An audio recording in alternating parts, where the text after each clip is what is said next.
18. Dan saya Aprilia Eka Putri, absen 9.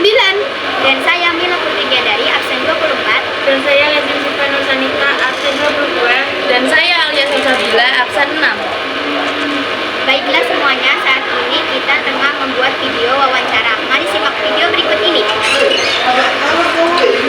Ya, sip.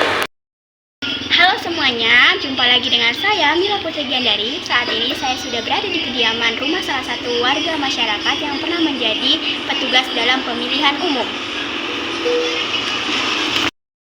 Baik semuanya, saat ini saya sudah dengan tuan rumahnya. Assalamualaikum warahmatullahi wabarakatuh. Selamat sore Ibu. Waalaikumsalam warahmatullahi wabarakatuh. Selamat sore. Baik Ibu, kalau boleh tahu dengan Ibu siapa? Di sini dengan Ibu Eni Dwi Astuti. Baik Ibu, perkenalkan nama saya Mila Putri Gandari. Tujuan saya di sini untuk mau mewawancarai Ibu, apakah diizinkan? Boleh. Baik Ibu, kalau boleh tahu apa saja sih yang harus disiapkan untuk menjelang pemilu itu? Sebagai anggota KPPS, sebelum pelaksanaan pemilu, kita sudah mempunyai itu ya, data pemilih. Kemudian kita menulis undangan untuk pemilih.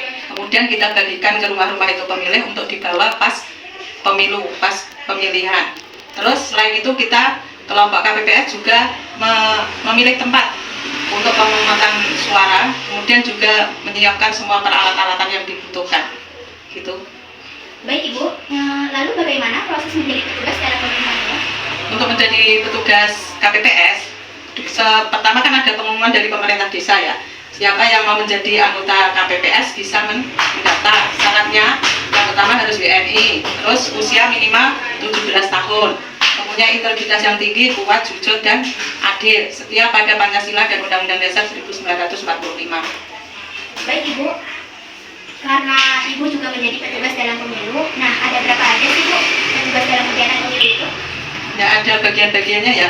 Di sini ada pendaftaran, terus ada bagian yang menulis itu, yang dibagikan itu, kemudian ada yang menjaga bilik, ada yang menjaga kotak suara, terus yang terakhir di pintu keluar itu ada yang menjaga tinta. Baik Ibu, bagaimana sih cara pelaksanaan pemilu itu? Pelaksanaan pemilu untuk pemilih datang ke TPS ya dengan membawa undangan. Kemudian pada yang pertama dulu diserahkan pada bagian pendaftaran. Setelah dicocokkan kemudian ke bagian yang membagikan kartu suara. Nah, di situ kemudian undangannya diganti dengan kartu suara. Kemudian pemilih masuk ke bilik suara untuk mencoblos. Setelah itu dilipat, dimasukkan ke dalam kotak suara. Setelah itu baru keluar pangan sudah. Baik Ibu, bagaimana sih proses cara penghitungan dan hasilnya sekarang? Untuk penghitungan, nanti kita satu persatu buka kotak suaranya ya.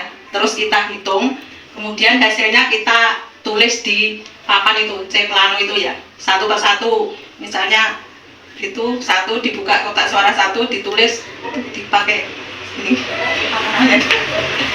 Pokoknya dihitung, terus hasilnya ditulis di papan itu, C plano itu. Baik Ibu, bagaimana sih pengalaman Ibu dalam menjadi petugas pemilu? Ya, pengalamannya menyenangkan juga, capek juga ya, karena pas pemilu kemarin itu pemilihannya banyak ya, jadi sampai malam baru selesai. Tapi juga senang sih bisa nambah pengalaman kita jadi anggota KPPS. Baik, bagaimana pesan Ibu terhadap pelaksanaan sebagai petugas pemilu? Nah, kemarin di TPS kita alhamdulillah kesannya berjalan dengan lancar, aman, tertib.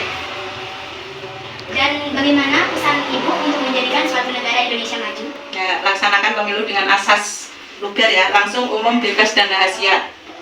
Baik, apa sih harapan Ibu untuk bisa menjadi petugas dalam pemilihan umum tahun ini? Harapannya untuk menjadi petugas yang nanti bisa berjalan lancar, ya kita harus melaksanakan tugas kita sebagai KPPS itu dengan baik. Itu aja.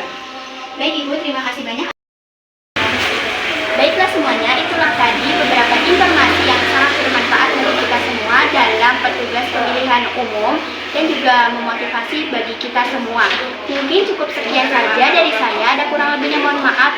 Terima kasih dan sampai jumpa.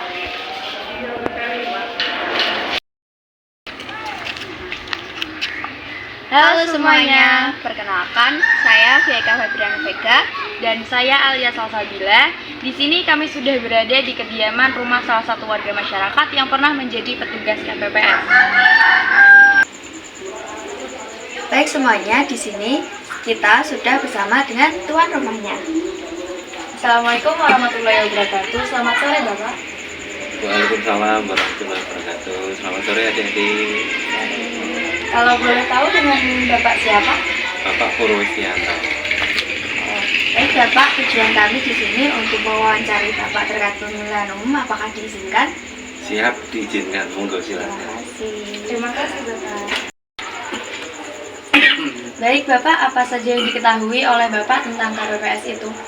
KPPS adalah kelompok penyelenggara pemungutan suara. Itu adalah yang menyelenggarakan di tingkat KPPS. Jadi penyelenggara pada tingkat KPPS, artinya hanya membawahi satu KPPS dengan jumlah pemilih sejumlah tertentu, artinya sesuai dengan daftar di DPT pemilih.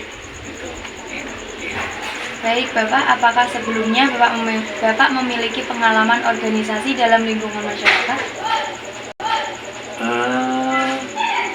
Ada sih, cuman nggak begitu muncul ya, karena hanya sebagai anggota kepengurusan RT.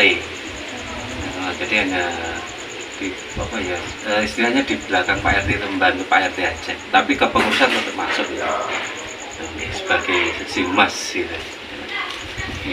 Baik Bapak, bagaimana awal mula Bapak mengetahui pendaftaran KPPS 2024? Dari pengumuman yang disampaikan oleh PPS adalah petugas pemungutan suara di tingkat kelurahan, dan kita mendaftar. Baik Bapak, berapa lama proses dari pendaftaran calon KPPS hingga sampai pelantikan KPPS? Waktu yang kita butuhkan kurang lebih 1 bulan. Dari awal kita lihat pengumuman, kemudian kita mendaftarkan, mengumpul berkas, mendaftarkan, kemudian sampai pengumuman kurang lebih 1 bulan. Baik Bapak, bagai prinsip apa saja yang akan Bapak lakukan saat menjadi petugas KPPS? Ya jelas, jujur, adil. Kemudian ketika ada permasalahan kita bicarakan secara terbuka, artinya dengan saksi dari partai harus kita kasih tahu, kita bicarakan agar pelaksanaan pemilu itu berjalan dengan lancar tanpa ada gangguan. Pada prinsipnya itu jujur, adil, langsung, bebas, dan rahasia. Gitu. Ya, Baik Bapak, apakah untuk pemilihan tempat KPPS ada syarat khusus? Ada. Yang jelas itu tidak dilarang tempat TPS itu tempat ibadah tidak boleh. Atau di kantor instansi pemerintah, kecuali untuk kondisi tertentu. Gitu, ya. Baik. Apakah Bapak ada kendala dalam menjadi petugas KPPS tersebut? Kalau selama menjadi KPPS nggak ada. Tapi nggak ada lancar, nggak ada kendala, dan pelaksanaan juga lancar. Apa motivasi Bapak dalam ingin menjadi petugas KPPS? Ya, ingin ikut ambil bagian dalam pesta demokrasi masyarakat Indonesia. Harapannya kita nanti ke depannya terpilih pemimpin yang amanah. Baik, apakah harapan Bapak untuk pemilu pada tahun 2024 ini? Harapan saya pemilu 24 berjalan dengan aman, lancar, jujur, adil, bebas rahasia, dan pemimpin yang terpilih nanti atau pilihan rakyat adalah pemimpin yang betul-betul amanah, yang bisa mensejahterakan rakyat Indonesia. Gitu. Jadi sehingga nanti Indonesia benar-benar menuju yang masyarakat yang adil, makmur, sejahtera. Gitu. Harapan kami sebagai KPPS. Gitu. Baik, untuk pertanyaan terakhir, apa pesan Bapak untuk pemilu KPPS tahun ini? Untuk KPPS ya? Ya. Ya, untuk KPPS agar menjalankan tugas sesuai dengan aturan yang telah ditetapkan. sehingga nanti ketika pelaksanaan itu bisa berjalan dengan lancar, tidak ada sesuatu. Iya, gitu. Terima kasih Bapak. Terima kasih. Sama-sama. Baik semuanya, jadi itulah beberapa informasi yang kita dapat. Semoga bisa berguna dan bermanfaat. Sekian, terima kasih. Sampai jumpa. Baiklah semuanya, itulah tadi video wawancara dari kita semua. Sebelumnya mohon maaf bila ada salah kata, dan terima kasih banyak dan sampai jumpa. Dadah! Halo semuanya. Halo semuanya, jumpanya ulangi. Itulah beberapa informasi yang kita dapat. Semoga bisa berguna dan bermanfaat.